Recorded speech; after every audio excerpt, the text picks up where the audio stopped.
आने वाले हैं वो किसी मामूली किताब से नहीं बल्कि इतिहास के सबसे जाने माने भविष्यवक्ता नास्ट्रेडमस की लिखी हुई किताब से ली गई है। नास्ट्रेडमस, जिनका पूरा नाम मिशेल द नास्ट्रेडमस है, उनका जन्म फ्रांस में हुआ था।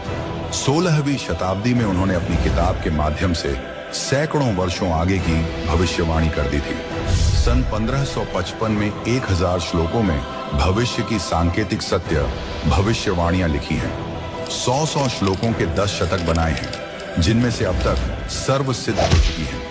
पहली भारत की प्रथम महिला प्रधानमंत्री बहुत प्रभावशाली व कुशल होगी, ये संकेत स्वर्गीय श्रीमती इंदिरा गांधी की ओर है तथा उनकी मृत्यु निकटतम रक्षक द्वारा होना लिखा था, जो सत्य हुई। दूसरी, उसके पश्चात उन्हीं का पुत्र उनका उत्तराधिकारी होगा और वह बहुत कम समय तक राज्य करेगा तथा आकस्मिक मृत्यु को प्राप्त होगा, जो सत्य सिद्ध हुई।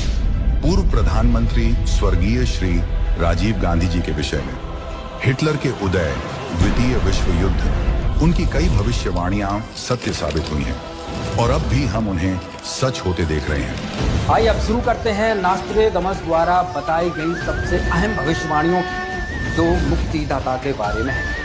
पहली, नास्ट्रेडमस ने कहा था, मुक्तिदाता एशिया खंड में जिस देश का नाम महासागर से होगा, उसी नाम वाले देश में जन्म लेगा। वह ना क्रिश्चियन, ना मुसलमान, ना ज्यू होगा, वह निसंदेह हिंदू होगा।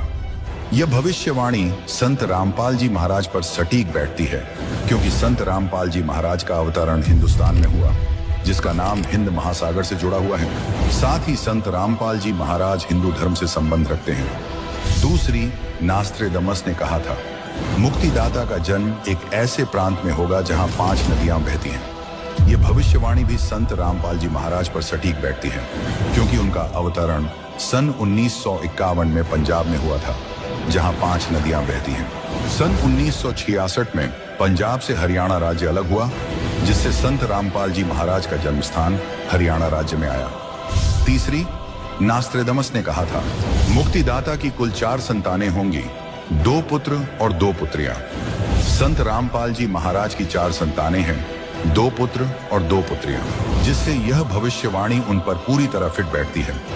चौथी, नास्ट्रेडमस ने कहा था, दुनिया के लोग प्रारंभ में मुक्तिदाता की सच्चाई को नहीं समझेंगे और उनसे नफरत करेंगे। प्रारंभ में संत रामपाल जी महाराज को भी कई विरोधों और आलोचनाओं का सामना करना पड़ा, जिस कारण उनको जेल भी जाना पड़ा। लेकिन धीरे धीरे उनके सत्संग और ज्ञान से लोगों ने उनकी सच्चाई को समझा।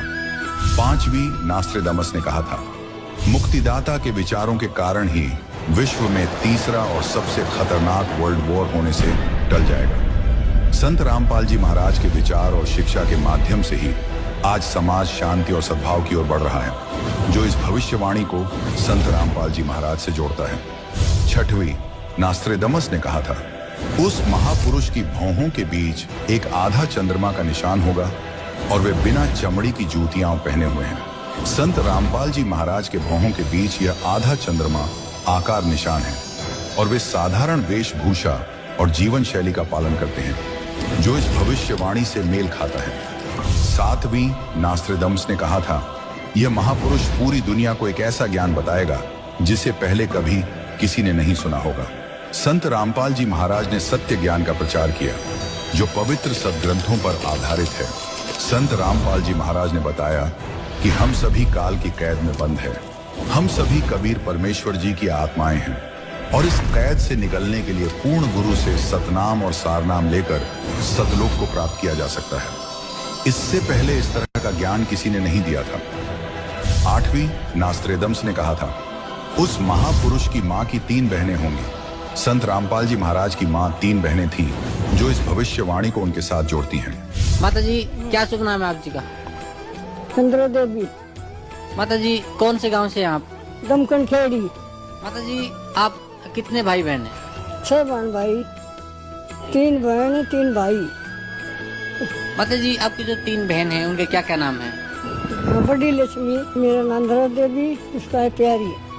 इन भविष्यवाणियों को देखने के बाद ये स्पष्ट हो जाता है कि नास्त्रेदमस की भविष्यवाणियां संत रामपाल जी महाराज पर पूरी तरह सटीक बैठती हैं। नास्त्रेदमस की ये भविष्यवाणियां दुनिया में किसी अन्य व्यक्ति पर लागू नहीं होती। यदि विश्वास न हो तो स्वयं जांच कर देखिए। चूँकि 100 से अधिक प्रसिद्ध व्यक्तियों के जीवन से इन भविष्यवाणियों को जोड़ने का प्रयास किया गया, लेकिन हर बार यही निष्कर्ष सामने आया कि ये भविष्यवाणियां केवल संत रामपाल जी महाराज के जीवन और कार्यों से ही पूरी तरह मेल खाती हैं। परंतु विषय केवल भविष्यवाणियों तक सीमित नहीं है। असली प्रश्न ये है कि भक्ति का वास्तविक अर्थ क्या है? क्या केवल माला जप लेना ही भक्ति है, या फिर उस ईश्वर द्वारा बनाए गए इंसानों के आंसू पोंछना भी भक्ति का ही रूप है?